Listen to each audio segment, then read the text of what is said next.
Mamlaka ya Texas nchini Marekani zimemfungulia mashtaka mwanamke aitwaye Oninda Romelas mwenye umri wa miaka 31 kwa makosa mawili ya mauaji ya kiwango cha juu na makosa mawili ya shambulio la kutumia silaha hatari baada ya kudaiwa kuwafyatulia risasi watoto wake wanne ndani ya gari. Maafisa wa polisi waliitwa katika kituo cha mafuta mjini Arlington, Texas mapema asubuhi ya Jumamosi baada ya Romelas kuripoti tukio hilo kwa vyombo vya usalama na kuelekeza mahali kilipotokea.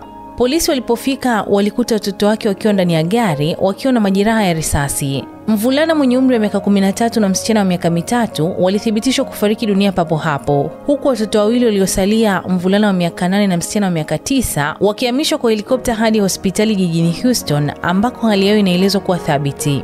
Wachunguzi wanaamini risasi zilifyatuliwa wakiwa ndani ya gari, ingawa bado haijajulikana wazi kama tukio hilo lilitokea kwenye kituo cha mafuta au kabla ya kufika hapo. Kwa mujibu wa kumbukumbu za mahakama, Romelas alitoa kauli za kutisha kwa wachunguzi akidai kwamba alikuwa anaongea na shetani na alikuwa na hofu kwamba watoto wake walikuwa na shetani. Maafisa wa usalama wamesema kauli zake zilikuwa za mkanganyiko na zisizoeleweka. Dhamana yake imewekwa kuwa dola milioni 14, sawa na shilingi bilioni 34 na milioni 500 za Kitanzania, na idara ya huduma za familia na ustawi wa jamii ya Texas imeanzisha uchunguzi wa kipekee kuhusu tukio hilo.